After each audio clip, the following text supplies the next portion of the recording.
We are all too familiar with the current state of rhino and elephant poaching, trophy hunting, illegal deep-sea fishing, to name a few of the concerns we hear. There's one team that is passionate about all issues conservation and environment, and they're here today to talk to us about this, NaturCast. Now, NaturCast members, Michael Sparks, and reptile expert Matthew, is it Mathieu? Mathieu van Gutem, yes. Mathieu van Gutem is with us here. Very good morning to you guys. I see you brought a case with you, Michael. Have you got big snakes in there today?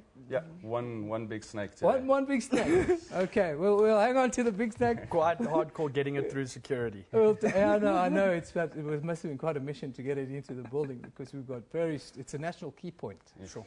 So, it's very difficult to get stuff in and out of the building, especially big snakes that scare people, Matthew. Anyhow, tell us a little bit about NaturCast now. We're going to be collaborating with NaturCast a little bit on conservation going forward. But, Michael, this is an idea that you and your business partners came up with. Tell us, what are you guys doing and what are you guys hoping to achieve with the NaturCast brand?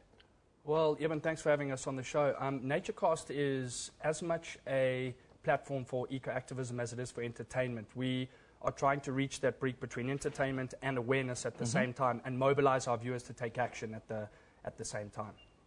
And what are going to be the issues? Now, today we're going to talk about reptiles, and we'll talk about that shortly, but tell us about what's going to be the key focus, or what's the most important thing, most important message for you guys at NaturCast to get across to South Africa and the rest of the continent.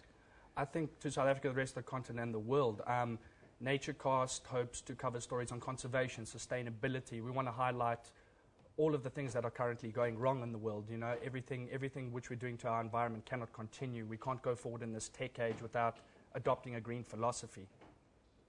Matthew, let's talk about your take on conservation. Where do you think we are as human species in living with other species on the planet? Have we gone past the tipping point? I think we're at the tipping point of being able to save species. We're in a critical age. We really need to be looking at ourselves as human beings in the way we view the environment. We often see ourselves as separate entities. We should be looking at each other as one entity, and then we can move forward. And by saving nature and the environment, we're actually inevitably saving ourselves as a species. How do you make that connection for people, though, Michael? It seems as if we do a lot of talking about it, but the connection is just not being made. It's almost like we don't belong on this planet a little bit. I'm gonna disagree with you there for a second, because I do think we belong on this planet. We do need to find a way for humans and nature, like Matthew says, to work together in unison, to actually go forward and make sure that even if we need to take a step back, we need to constantly be reminding ourselves that we are a part of nature, that we're not separate. We aren't separate entities, as Matthew said. Matthew, now you've brought the reptiles for us today. Take them out there. I've got a couple of nervous crew members here. All the guys that are afraid of. What kind of snake is this? Firstly, this is it's a coastal carpet python. He's from Australia, Queensland area. Okay, he's around Brisbane. Yes, yes, okay. yes. He's a very, very calm and relaxed boy. Wow, what a beautiful. What a beautiful, a carpet python. Yes, coastal carpet python. Wow, beautiful. And he'll be just very interested as to what's going on. Yeah, no, I can imagine. He's very calm. He looks very relaxed and very much in the frame. Wonderful, beautiful to see them up close like that. Yes, absolutely indeed. Stunning creature. Tell us a little bit about reptile conservation, because I do think it's something that maybe don't hit the headlines like some of the other species do, isn't it? Of course. Well, I mean, in my life, I've always been very involved in reptiles and amphibians and things like that, kind of the less lovable creatures, Yes. And through my life of having friends and family over and kind of trying to educate them about reptiles, the less lovable animals, especially the snakes. Like in South Africa, culturally, snakes are a little bit taboo. Yeah. So I've always wanted to be able to get...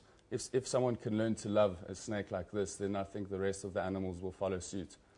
What do you feed this? Does it have a name? Is it a girl or a boy? This is Bob. I call him Bob. Bob. And what do you feed? This is a boy. Bob eats usually between guinea pigs or rats, depending on what I have at the time. Okay, but while at home at Joburg, we've got lots of rats. Indeed. That's an important thing to realize, that without snakes, without sharks, the less lovable creatures, you are pulling something massive out of the ecological food chain, really. equilibrium. Exactly that. Yeah. Tell us about the state of conserving our reptiles, Michael. You're in South Africa, and Matthew can maybe add to that. As you say, it's the less lovable creatures, but the impact is just as important, isn't it? The impact is just as important, from the Just smallest... watch, Matthew. There are a couple of holes here. You might just slip in the holes. We've had an issue on the Generation set next door where they brought a snake in also for one of the episodes, and the snake went into one of the holes and got missing. Nobody wanted to work in that studio for the next week after that. Eventually, they found the snake. So just make sure you don't get in. I'll keep hold of him. I think going back to your question, we need to always remember that reptiles and birds, for example, are so similar that the one actually came from the other. We need to respect these animals. We need to know that they play a vital role in the ecosystem. They are apex predators within their own realm, and they should be respected. So we do things like this because we're trying to educate, we're trying to get people to connect again, as you That's said. what I wanted to quickly touch on before we wrap it up. Education, that's what NaturCast is hoping to achieve with the work that you do. Tell us about the education, tell us about involving communities and getting people to understand the natural world a little better, maybe. Oh, hello, boy. I think if you asked us what the most rewarding job that is that we worked on so far, it was going into the Makuleki community. And this is a community that lives right along the border of North Kruger. Now, everyone knows that these communities are either poaching or people are working in ecotourism, and they're actually embracing that going forward. So for us, it was such an amazing project to work on because we were able to go into the community.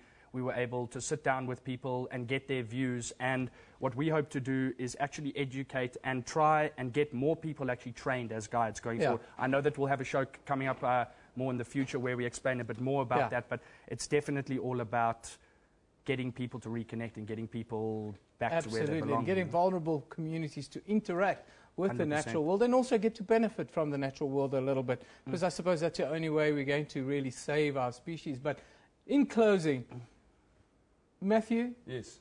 what would your message be to South Africans and people on the rest of the continent who often have misconceptions about reptiles? The serpent really is quite a wise creature, isn't it? I would say they're very wise and very regal. It's unfortunate that social media and kind of movies like Jaws and Anaconda kind of give you this innate fear of snakes and reptiles, where 90% of people have never had a negative experience with a reptile. It's purely an innate fear that kind of comes along. And out of all the snake species there are, I think only 20% are venomous, and out of those, only 5% can really hurt you or inflict any sort of death. But I think it's just, the fear of the unknown and not knowing. So absolutely. By just educating yourself a little bit Bob's got his eye on me.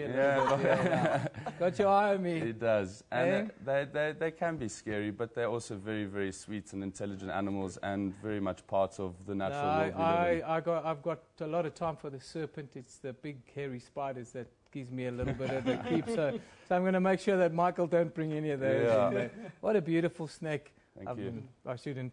What a beautiful python you have here this morning. Gentlemen, thank you for coming in. I just want to point out to our viewers, of course, that Michael and the NaturCast team, they're going to be joining us periodically. I'm trying to twist his arm to come in every week and give us a little update as to what's happening anywhere in the world of conservation here in South Africa.